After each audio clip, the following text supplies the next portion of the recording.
Hello, welcome. My name is Sneha Visakha, and I'm the host of the podcast series The Feminist City. This is offered by Vidhi Center for Legal Policy, and in this series, we think about cities, our relationships to the city, and exclusions in the city.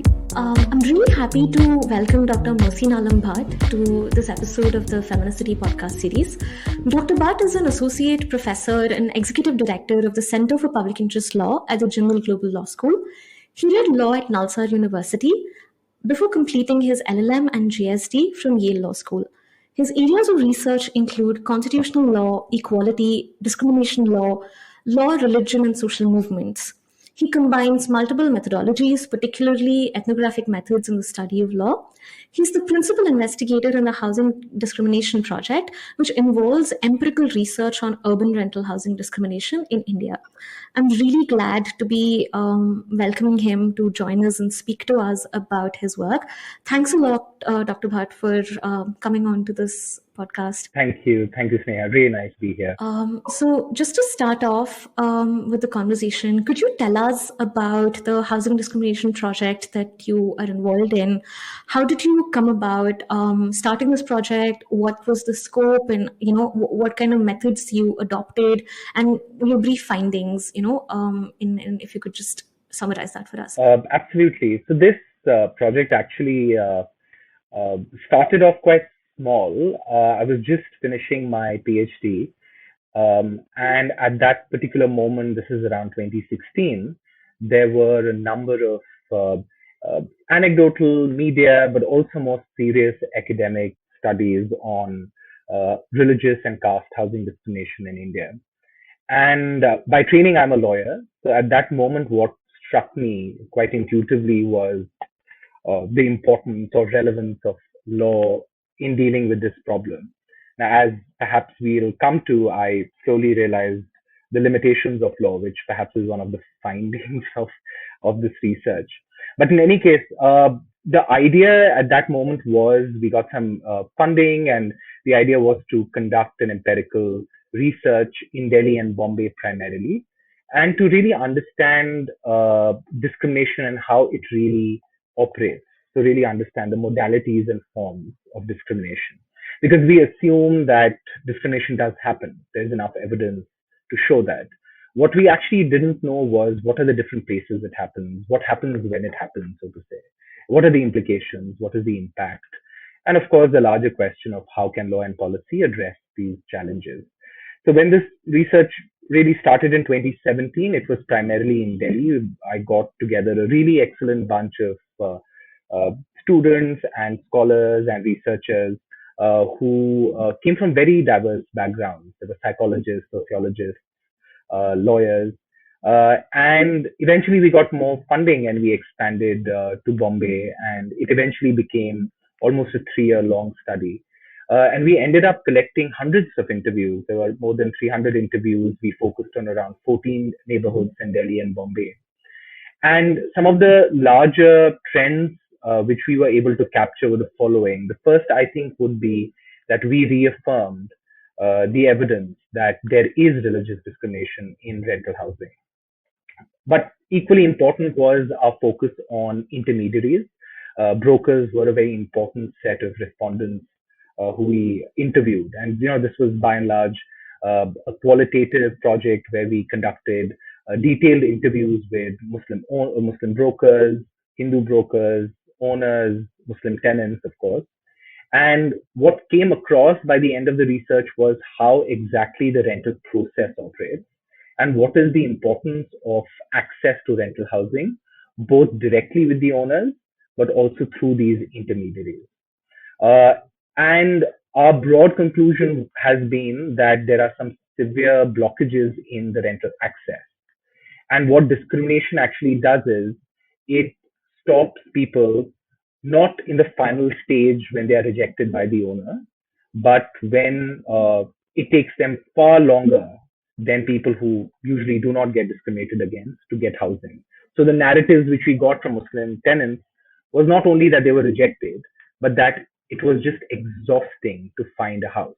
Many of them do find houses one way or the other, but it is that emotional toll which for me was the most remarkable sort of affective finding Okay. of the research. Thank you so much. That actually, that's really interesting. I guess the next question that I think I wanted to ask you is, could you just break it down for us how the housing rental markets work in the city itself? Who are the different players? Does it differ from the three cities that you worked in?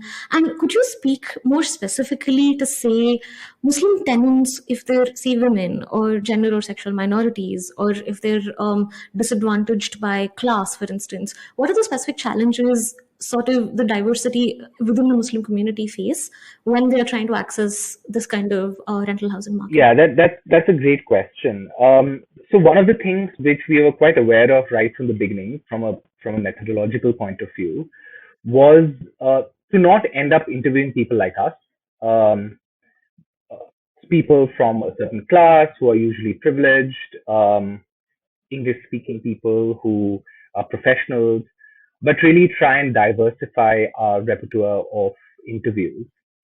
And the other thing we were very keen on is to keep the political economy of the rental market up front.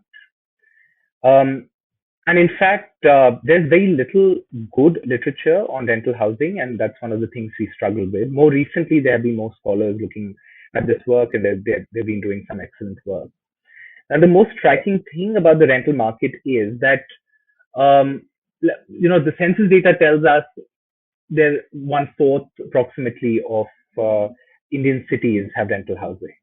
I think it might be more in cities like Bombay, for instance.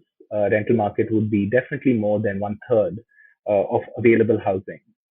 And most of the people who are involved in providing rental housing to people, who are the owners or the landlords, landladies, they are small time landlords. By some accounts, 80% of landlords are small single unit, 5 unit, poorer landlords, and they essentially, what some scholars call subsistence landlords. And it was really important for us to really understand in these contexts what are the pressures the landlords are under, and how do these pressures determine the kind of relationship they have with brokers, and how does this create a system of access to rental housing. So one broad finding we came to was that there is a deep sense of insecurity and precariousness in the rental market. That is because one, the kind of security of tenure, which usually exists in many, say, Western contexts, doesn't exist. Most of the owners here do not even have secure ownership of their land, either because they are informal, so-called informal spaces, they are slums, they are unorganized or unregulated housing markets. The second thing is, and this reflected even in the tenure relationship, people either do not have contracts for rental agreements, or they, find different ways of remaining unregulated by law. So, for example, it's very common to find 11-month long tenancy contracts. That is exactly to sort of get over existing law. And another important implication is that when landlords are under severe strain in terms of precariousness or insecurity, their dependence on the brokers increases tremendously. So what we found was that most brokers who operate in places like Delhi and Bombay, they are locals. So they are the neighbors. They live in these localities, and there's a deep amount of trust between the owner and the broker. This trust is fundamental.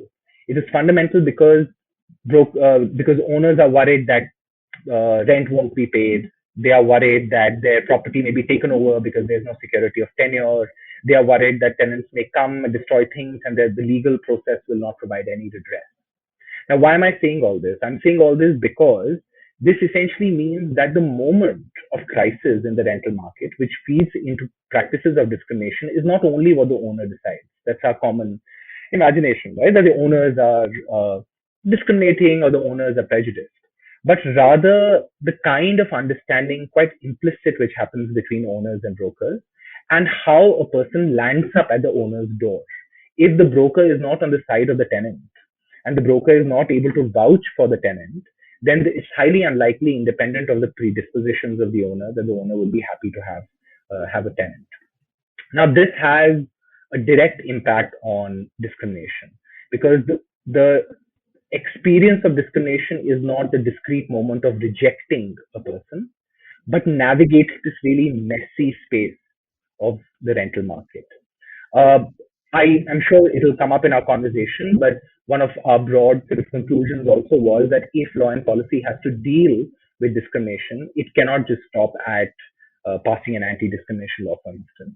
A space which is highly unregulated, where there's so much insecurity and precariousness, where there's so much dependency on intermediaries, without focusing on access by state and by non-state intervention, this problem will not be resolved. That makes a lot of sense. I think what you're speaking to is also, I think, a systemic nature of the discrimination, right? I think, as you point out in your writing, and which probably requires systemic solutions, but not ad hoc ones. I guess the question that I think I wanted to ask is, so what happens when it's, say, a Muslim woman who is trying to access housing in this network? So are there, or did you notice in the way that this discrimination operates when it's compounded by other facets of identity? Yeah, absolutely. So once it is clear to us that what is the nature of this market and what is the role of trust networks, then I think the conversation moves from only prejudice to social capital.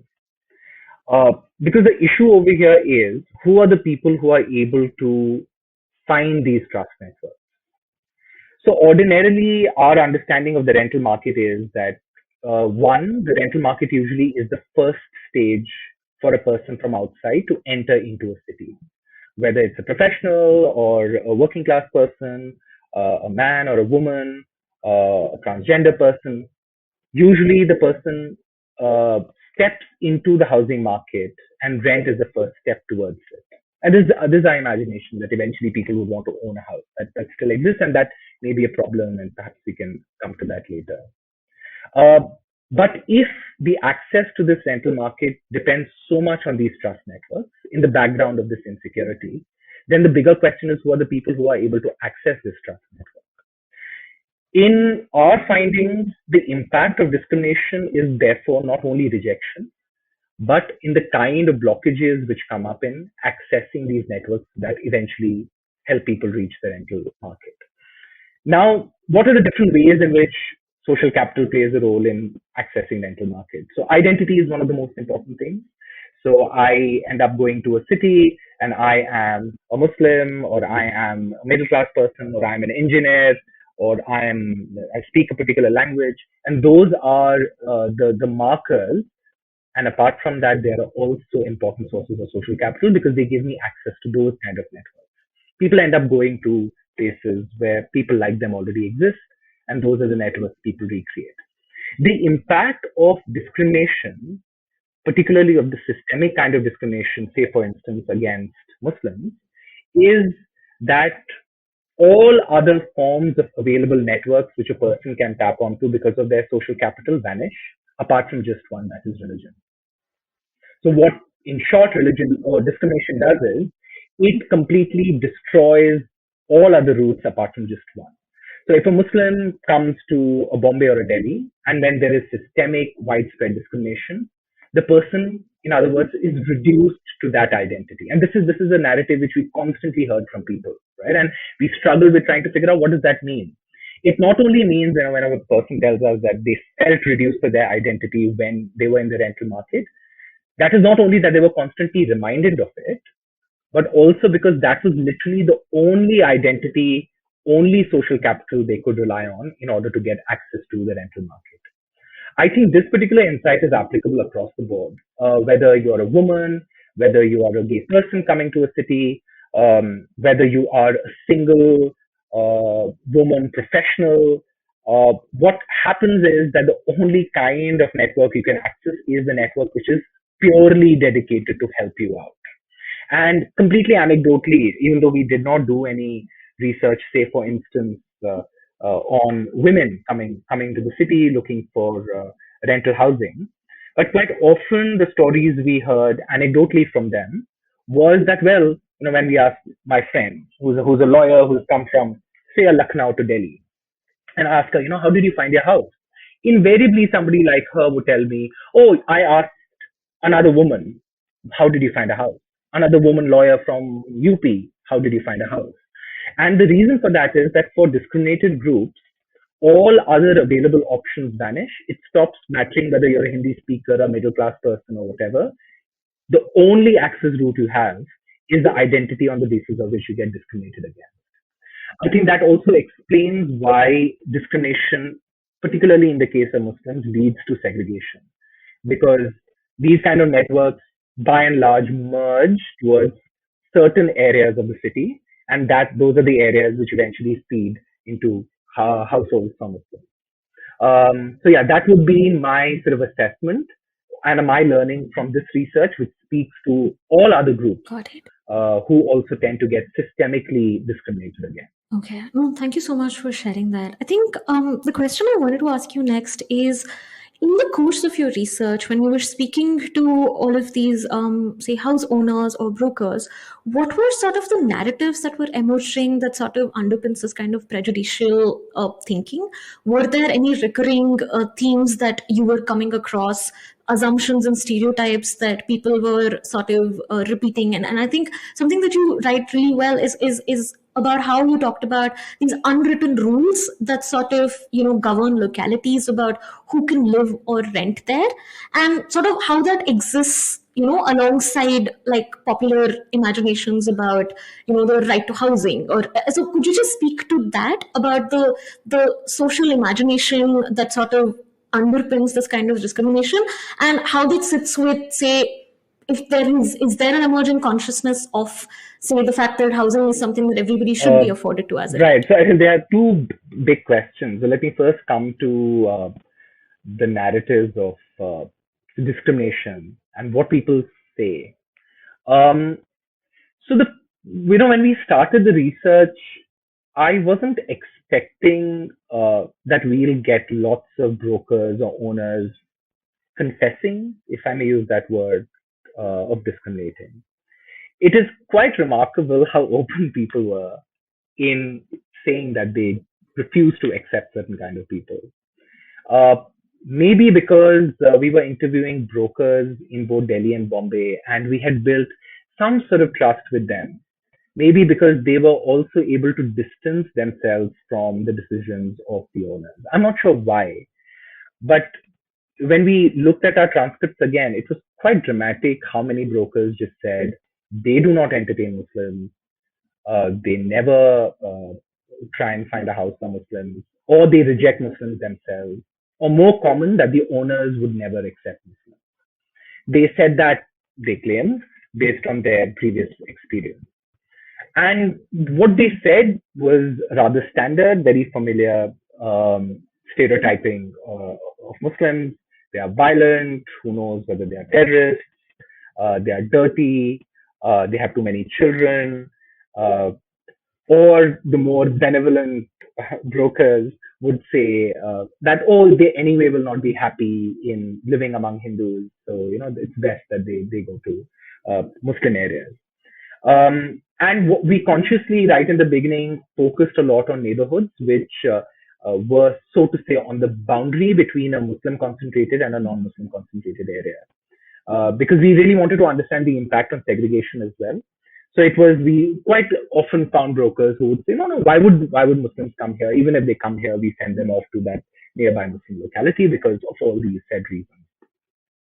The other set of narratives, particularly from the brokers, was discrimination, but of the indirect variety. So they would not say that we refuse housing to Muslims, but they say we refuse housing to non-vegetarians. And this is something that came up both in Delhi, but of course a lot in Bombay. And one of our puzzles was, how much of it is a sincere issue. And I don't want to undermine the sincerity of the people who sort of told me that, but I did have numerous respondents, brokers, and others who told us that, listen, we don't want to land into trouble. We can't tell a person that you're not going to get a house because you're so and so, you're a Muslim or whatever. A good way to tell them that they are not going to get a house is by reducing it down to vegetarian, non-vegetarian. And these kind of interviews usually happen in Bombay, and perhaps the reason for that is that housing discrimination in Bombay has been much more in the news. There have been a few cases where police complaints have been filed against owners or housing societies. So I think there is this weird sort of feeling among brokers or even housing societies that, we have to exclude people, but we can't openly say it, and therefore let's just say it like this. But everybody really knows what is going on, and so it's all quite cute, if I may call it that. But I think a more profound way of exclusion, and and I think we are playing with two different words here. One is discrimination, the other is exclusion. And I'm going to shift gears. The more profound way in which exclusion tends to happen is when nobody takes a call and explicitly discriminates against somebody. And this is what in some of the other pieces I've called the common sense, the urban common sense. And this urban common sense is really important. We need to have some sort of sociology of this, because it is true that in many places where we did our interviews, which were so-called mixed, but essentially when we say mixed, it's mostly Hindu areas. Muslims did not ordinarily go to try and find a house there. It was quite rare. Also, that most brokers did not even explicitly refuse people, but they found houses for Muslim tenants in Muslim localities. This in literature, this is often called steering. So steering happens when you go to a certain place, the broker doesn't say no, but the broker basically steers you to a more desirable locality. And this happened a lot in the United States. It was well documented, where black tenants were essentially steered towards black neighborhoods. And this happens not because the people like brokers or owners or even tenants for that matter are actively choosing these things, but because it's understood who belongs where. A Muslim tenant will not even try, after spending 2 years trying to find a house in a non-Muslim locality, to go back to a non-Muslim locality to find a house. A Muslim tenant would discover his or her place in the city. I imagine the same thing would go for an individual from any other community which tends to get discriminated against. I would be very surprised if a person who's gay is trying to find a house in Delhi. Even after spending a few weeks, I'm sure the person knows that there are certain routes he or she has to use in order to reach a house in Delhi, rather than just going up to the nearest broker and saying, can you help me try and find a house? And that is because we sort of internalize the way our society and our geography is designed, and it is embedded in the common sense of everybody who participates in it, whether it's the broker or the owner or even a tenant. And that was one of the most sobering of conclusions, because we did a number of interviews in Muslim localities of Muslim tenants to try and find out, did they ever try and find a house outside a non-Muslim or Hindu concentrated localities? If they did, what was their experience? And we realized that a tremendous number of people did not even attempt to try and find a house outside, even when it would have really suited them well. It would have suited them because maybe it was closer to their places of work, that they could afford it, it had more open spaces, for a variety of reasons. And a number of Muslim tenants told us, among lots of other reasons, also told us that, listen, we'll never get a house outside. And that is not only because they have explicitly been rejected multiple times, but because they know this is what they have heard, this is what their relatives have told them. And this is sort of a profound common sense of the city, which people, one way or the other, get to learn and get to live with, so that they stop resisting, really. And that is sort of the sobering conclusion after a number of interviews. No, that is a very sobering thing to hear, I think. And I guess the next question I want to ask sort of ties in with what you've described, because I mean, a lot of people have written about the ghettoization of Indian cities and in the ways in which communities are sort of pushed into certain, in these geographical or concentrated in geographical areas because of segregation and discrimination. And you, in your work, also note that even in mixed-use neighborhoods, mixed neighborhoods, you've noted, if you look closely, that there was segregation. Could you talk a little bit about that, about how what you noticed, and in terms of how this sort of also ties in with, I think there's a lot of writing also in terms of how, say, communal violence or caste and religion-based discrimination occurs in the form of access to land and housing ownership, and how it sort of is tied to say the history of a particular city itself and how it's developed. So I was just curious about if in the course of your work these kinds of questions also emerged in terms of the relationships between segregation, access to opportunity, and what is the impact of this on a long-term basis. Yeah, I mean, these are great questions and not very easy questions to answer. For the following, well, my answer perhaps will tell you why these are difficult questions to answer. Well, let me start sort of from the perspective of the research itself. So one of the key questions for the research was, one, of course, whether rental housing discrimination exists, what are the forms and modalities, but also the impact of housing discrimination. And one of the key impacts we wanted to sort of test was whether rental housing discrimination in particular contributes to segregation. And what we mean by segregation at that moment, we thought, is rather obvious, right? That when there are communities, whether based on caste or religion or race, that are not living together. And there could be degrees of segregation. At one level, all our cities are segregated. That is for historical reasons. People from same communities end up going and occupying similar kind of places, and then these clusters sort of enlarge.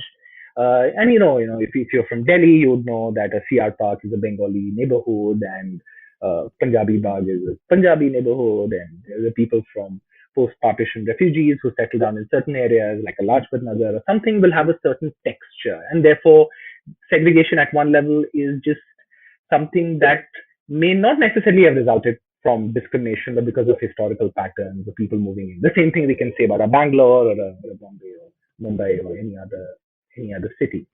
So the question for us was, well, fine, there would be these historical patterns of segregation, but does housing discrimination enhance segregation? But when we started trying to test this hypothesis, we landed into deep trouble. And that is because we didn't know what segregation was when we landed on the ground. And that is because whenever we are trying to define segregation, we need to identify the unit, right? We need to say, okay, one district has concentration of X and another district has concentration of Y, hence there's segregation, or a ward, or a neighborhood, or a locality. But the deeper we went, we were like, wait a second, what is the unit for segregation? Should it be a colony, as it's often called? Should it be a housing society? Should it be a street? Can two streets be segregated? There, in many places where we went down on the ground to do these interviews, we realized that the street has 50-50, let's say, 50% Muslim houses, 50% Hindu houses, but they're clustered. So 5 houses of Muslims on one side and 5 houses of Hindus on the other side. Is the segregation?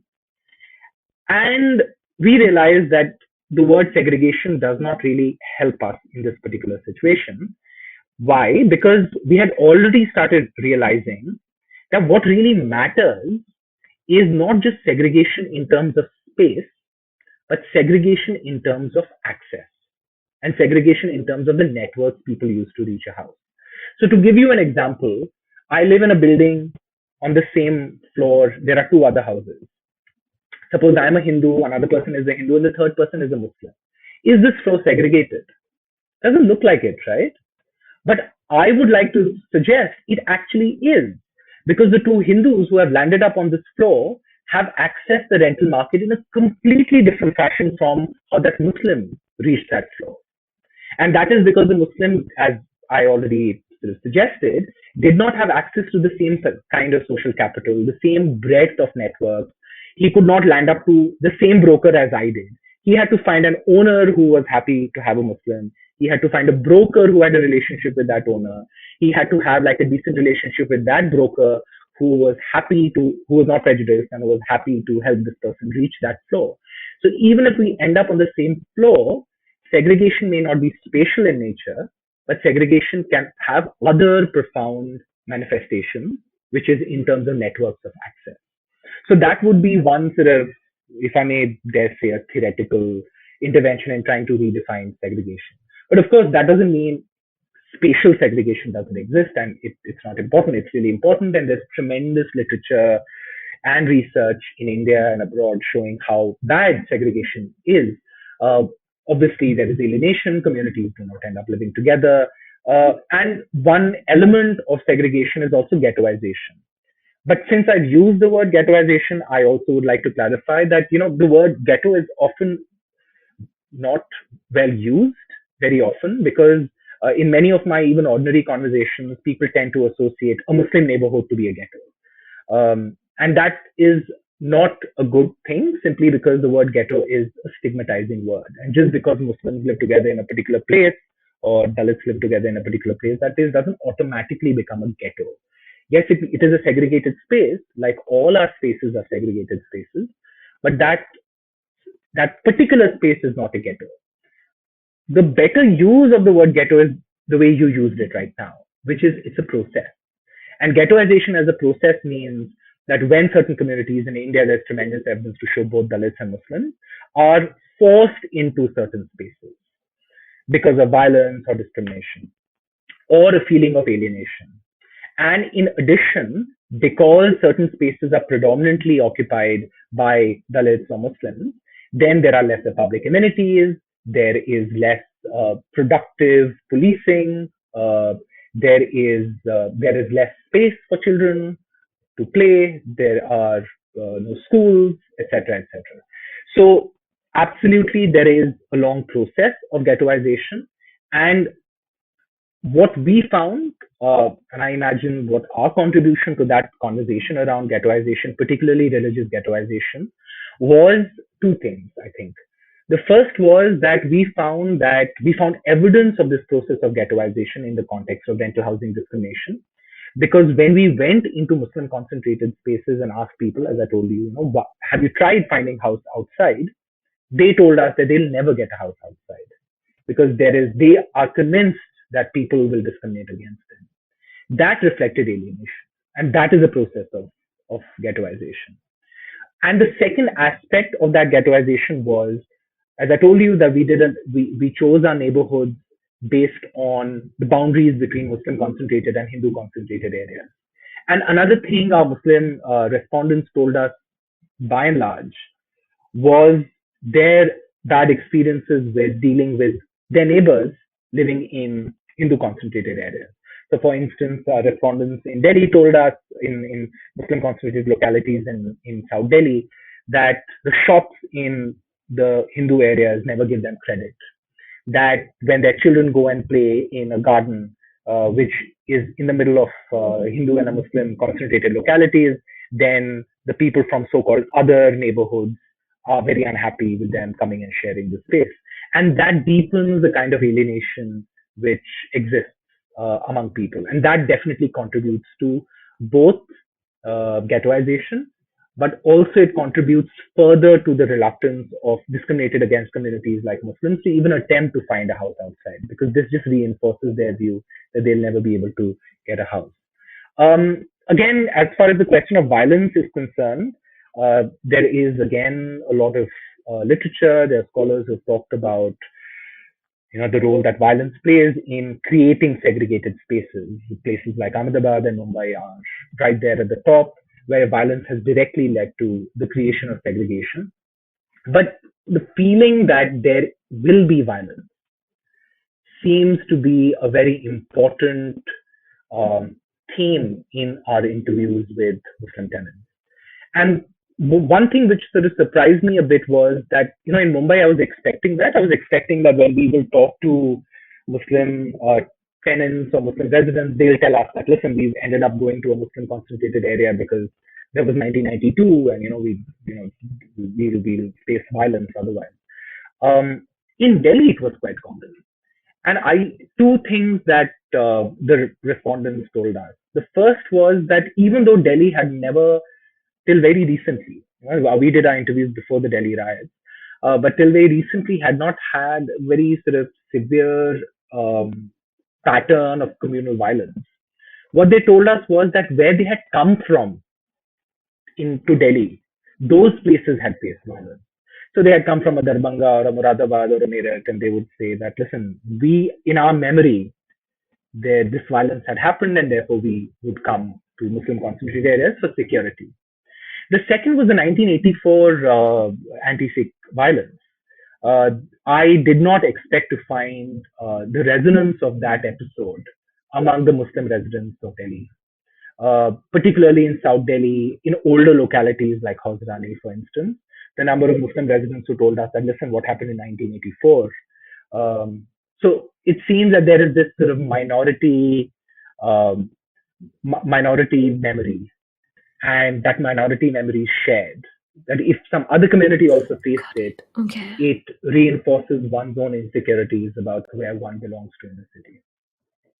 No, thanks a lot for sharing that. I think uh, what I also wanted to ask you is, so far we've talked about, say, the process by which, I suppose, I'm hesitant to use the word segregation, but if for instance, this concentration of communities living together takes place, one of the things in the course of my research that we were doing in terms of thinking about the city from a feminist perspective is to find that often for women and girls in a particular neighborhood, there is community surveillance insofar as their ability to move freely. So, which is why one of the methods that, say, urban feminist urban planners sort of advocate is mixed neighborhoods, having different, a wide diversity of people living in a particular area, so that there's always, say, eyes on the street, but this eyes on the street doesn't become patriarchal or community surveillance, but there's an anonymity that sort of affords people both safety as well as freedom.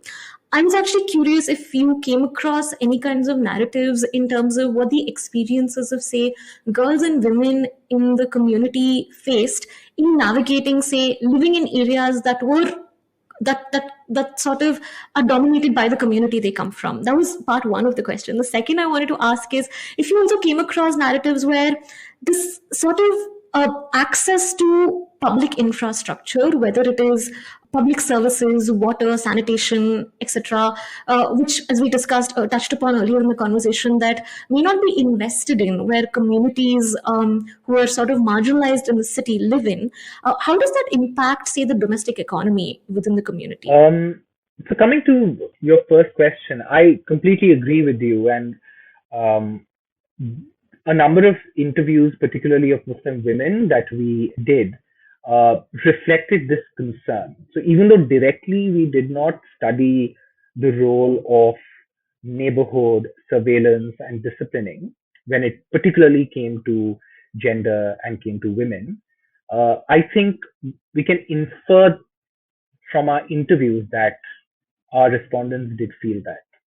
So almost all Muslim women told us that they were quite keen not to live in Muslim concentrated areas precisely for the reasons you mentioned. But of course, as the interviews tell us, that they really struggle to find a house outside these Muslim concentrated areas. So, and we were lucky enough to have interviews with really impressive women who were very independent and who had traveled in different parts of the country and who were now in Delhi or in Bombay as professionals. So, and they also had the ability to buy or to rent high, and they still weren't able to do it. And they invariably told us that they were not keen precisely for these reasons.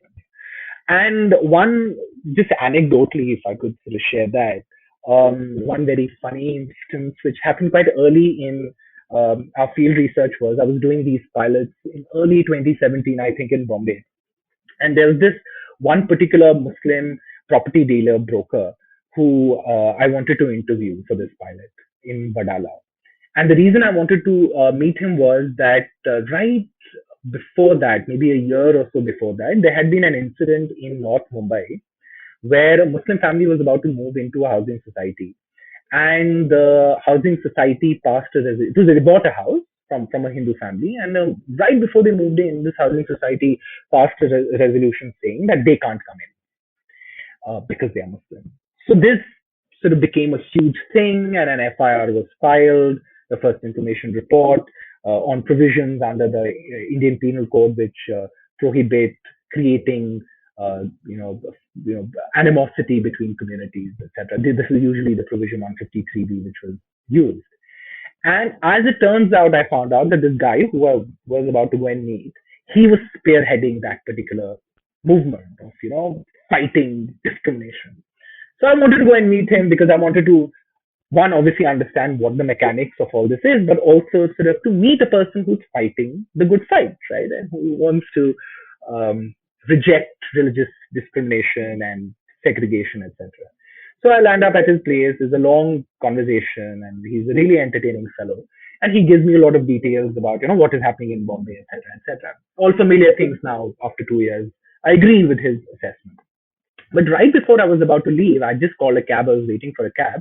He suddenly got a call on his phone, and I realized that, he's also a broker, right? He also helps people buy a house and rent out a house. And I had not asked him a single question about his experience of being a broker. And I thought that was an important thing to ask him as a pilot. So when he put down the phone, I was waiting for the cab. I was like, "So you are a broker, right?" And he said, "Yeah, of course." And I said, "Oh, that's great. So what do you do when Muslims come to you? How do you manage to find them a house in Hindu localities?" That's how I literally framed the question. And he said, "No, it's not very difficult. For example, just recently there were these two Muslim women who had come to me. I made sure that they got a house in the Muslim neighborhood where I have a number of houses." And I said, "Oh, so they wanted to go to that Muslim neighborhood?" And he's like, "No, no, they wanted to go to the Hindu neighborhood. I think that also worked well. But then I thought, they are Muslim women. They would feel safer in a Muslim mahal or a Muslim environment. And, we'll be there to protect them, etc. It's not very good for, single Muslim women to not live in Muslim neighborhoods. It's not a good thing." And it just suddenly struck me. Obviously, these are early days, even though it shouldn't have surprised me. But after all, I'm a man. It doesn't. These things don't strike me as easily. That here's a man who's fighting religious discrimination and segregation, etc. But when it comes to those two women who want to live an independent life, he wants to send them right back in the middle of the community. We unfortunately were unable to do a number of interviews. It was slightly on the edge of our research mandate. But I think this sort of speaks to this weird sort of dilemma and what kind of discrimination people are able to see and what kind of discrimination they just assume is completely legitimate. Just on the other side, if you ask a Hindu broker or an owner, he would say exactly that for a Muslim, right? That Muslims would feel better if they go to a Muslim locality. I don't hate Muslims at all, but that's where they belong. And here's this man who I thought was the torchbearer of equality, who did exactly the same thing when it came to women. On the second question about public infrastructure and domestic economy, now we didn't dig too much into it, and I don't know whether I have enough material to share in terms of the impact rental housing has on the domestic economy.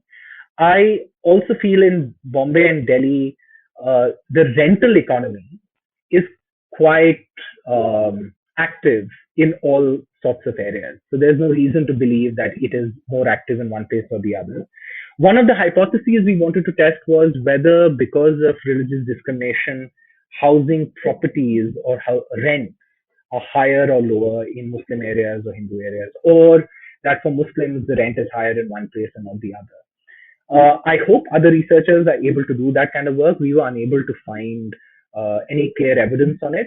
So, for instance, a few people did tell us that Muslims are asked for more rent, particularly Muslim tenants told us that, but we weren't able to sort of establish it through a very sort of social scientifically rigorous method as such, but anecdotally we heard that. Also, some property owners, especially in Muslim concentrated areas, told us that whenever there is a spike in violence or whenever there is an increase in discrimination, then property rates, even in those Muslim areas which are rather shabby, for instance, they are inflated because the demand among Muslims increases, because Muslims want to come in, because they have either no other option or they are scared, etc. Actually, a number of people did tell us that. I was hoping that we'll be able to do some sort of like a statistical assessment of this. That became really difficult simply because many of these areas are unauthorized areas. It's quite difficult to get a clear, accurate picture of the pricing and the amount of resources that would have taken us were perhaps a bit much for our budget. But I do hope that political economists and people who study the housing market are able to tell us how pricing changes and fluctuates based on discriminatory practices or because of violence. So I'm hoping to see that No, I recently. think that was, I mean, thank you so much for sharing that. I mean, that was a very comprehensive answer. And you've paved the way into the next question. I think in terms of what the role of the law is and role of the government is itself, both in terms of, as you pointed out, that discrimination in the project that you looked at is not, is a process. And like you said, it's what, resources it takes out of someone who's trying to navigate this. And so how do you see the role of law and the role of governments insofar as, say, this private rental housing market is concerned? Have you come across any models that has looked at discrimination as a structural issue and come up with ways to tackle it beyond, say, the passage of a anti-discrimination law, but even not limited to that? Like, I would just like to know, your thoughts and on that. Yeah, that is obviously a really, really important question, and it depends on when you ask me. There are moments I'm optimistic about the law. There are other moments, usually right after that I'm less optimistic. Uh, so this is where I stand at the moment. There is no comprehensive anti-discrimination law, particularly dealing with private housing market in India. Um, there has been over the last few years a very vibrant conversation around equality law. Such a committee report, and we had the Equal Opportunities Commission report, uh, had recommended having these kind of anti-discrimination laws. And as I said right in the beginning of our conversation, when I started working on these issues, that is the perspective I was coming in from. I was like, I'll be able to create a case for an anti-discrimination law. I'm not against anti-discrimination laws. Perhaps it's a good idea, or definitely it's a good idea. I think that my research at the moment shows that these kind of laws will not make as much impact as we would like them to, for at least a couple of reasons. The first is that India's rental market is highly unregulated. So in a space which doesn't already have the presence of law in a meaningful fashion, for a variety of reasons, either because the land tenure is outside legal regulation or the contracts happen outside legal regulation. People have huge incentives not to record their contracts. They don't want to pay taxes on these things. And without the role of law anyway in these spaces, I don't know whether anti-discrimination law is a particular way of regulating would be effective. The second is that even though there is no anti-discrimination law in India, discrimination continues to be hidden for a variety of reasons I've already discussed. So people never or rarely ever tell the tenants that they are refusing housing to them because of their religion or because of their caste. And even in cases where there has been legislation of this kind, these kind of problems always come up. So in the US, for instance, where this whole debate around steering is happening, this is exactly the context, right? How steering as a hidden way of discriminating by brokers is actually a way of defeating the aims and ambitions of an anti-discrimination legislation. So with these problems, I think even if we do have an anti-discrimination law, it will not be effective. So what will be effective? And I feel that if we focus rather on the moment of discrimination, the moment of rejection on the ground of religion or caste or gender, whatever, but rather focus on questions of access, then perhaps we'll be in a better position to deal with this problem. So the advantage of framing the problem of exclusion and discrimination, not only in terms of discrimination as rejection, but as discrimination from social capital and access, would be that state and non-state must intervene to reform the access routes. One way to do it, obviously, would be to improve public housing, and particularly public housing in the rental space. So at the moment, there's been a historical bias in favor of sale housing, ownership, as a way for dealing with housing problems, including public housing. More recently, over the last 10 years, I think there is more focus in public policy on the role of rental housing to provide housing security to a number of people, also because of the rate of migration has increased. And also there's a broader appreciation that ownership can't be the only way in which we deal with problems of housing insecurity. But much more needs to be done. The state has to step in, improve public rental space. The second is introducing transparency. And I don't have a clear policy model here, but it seems to me that if the state and other non-state actors can come in and improve the transparency, the kind of information that is available to tenants in order to access rental housing, that would be a major improvement. Because at the moment, there are very few options available to a tenant anyway. And particularly if the tenant is from a discriminated community, those options radically reduce. And for a major reason, that is not only because discrimination happens, but because there is lack of transparency and information. And that would be quite an important direction for policy to evolve. There are a couple of cases where I've seen people trying to do that outside the state. The state hasn't done that. But outside the state, of course, many Facebook groups are hoping to do that. There are different groups which are trying to get together non-discriminating owners and saying, we have a catalog of rental housing where nobody is discriminated against. I have huge sympathy for those kind of efforts, but the kind of challenge we are facing is so large that has to be far, far more ambitious than it already is. So perhaps a combination of an anti-discrimination law, a massive investment in public housing, particularly public or government rental housing, government and non-state stepping in to improve transparency in access, and of course a larger campaign or conversation that discrimination based on identity, on orientation, on eating habits is just unacceptable to, if I may be permitted to use the word, stigmatize that kind of discrimination. That is just not cool.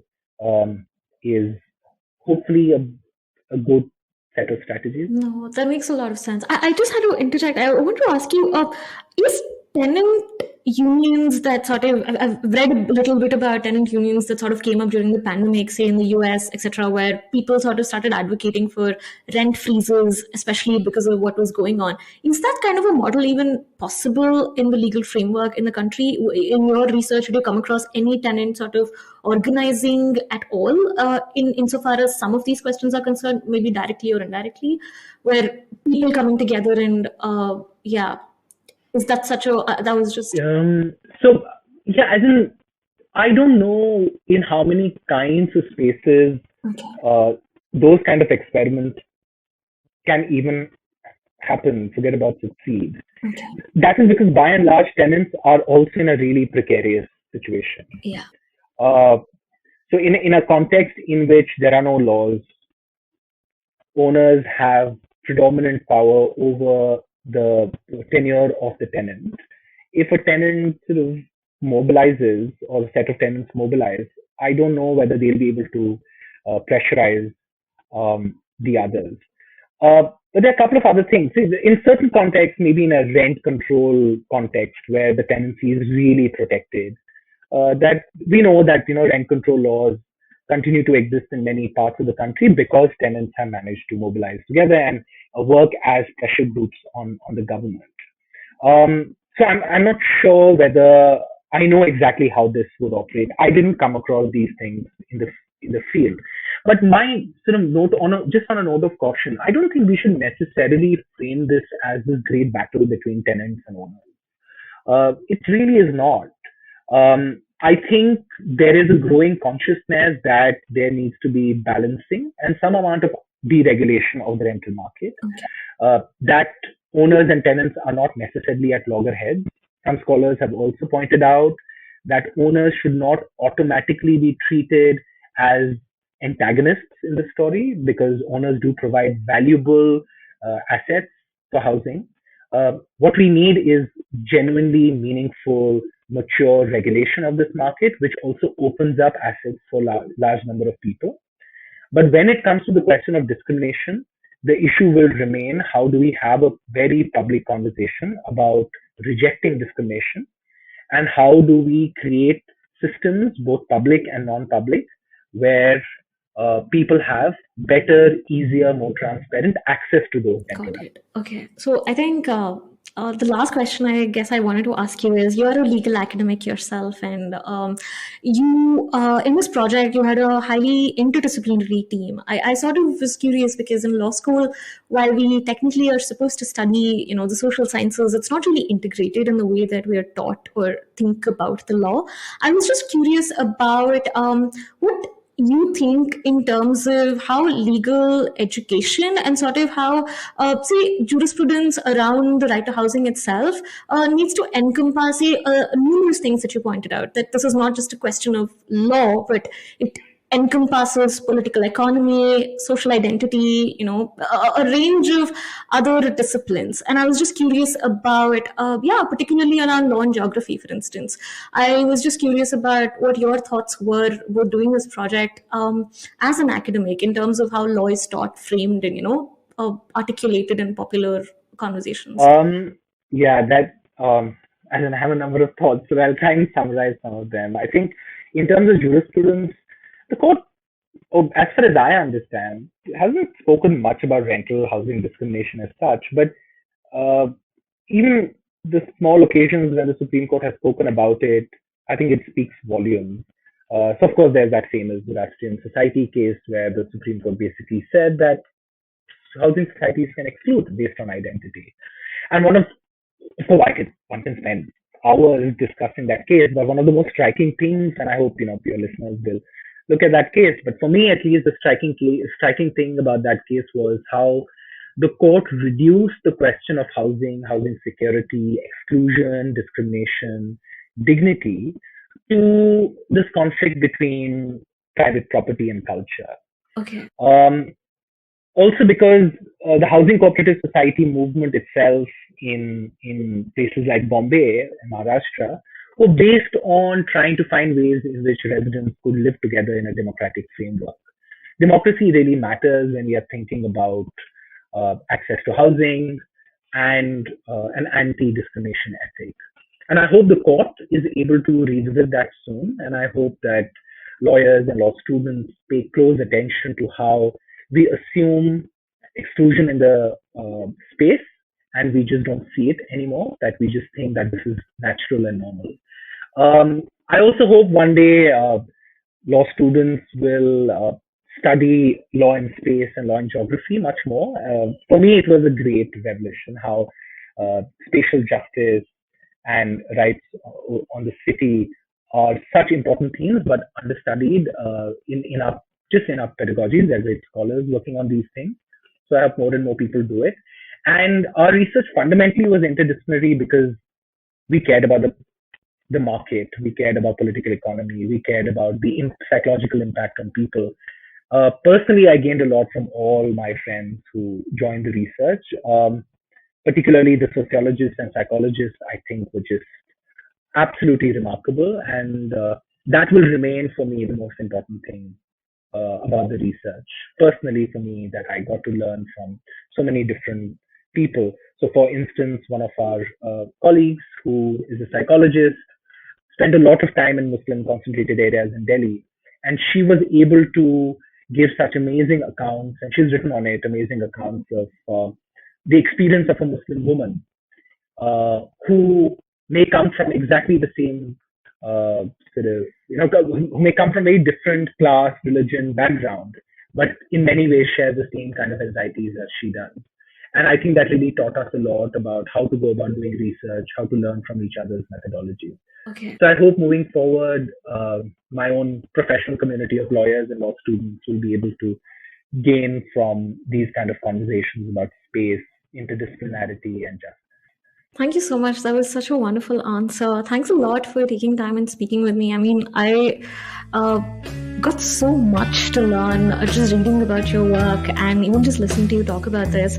I will be sure to include all the readings that we discuss and the writing that came out of the Housing Discrimination Project in the list of readings that will accompany this episode. Thanks a lot, Dr. Bhat, for speaking with me today. Thank you so much, Sneha. It was absolutely wonderful. Mutual. I really, really enjoyed it.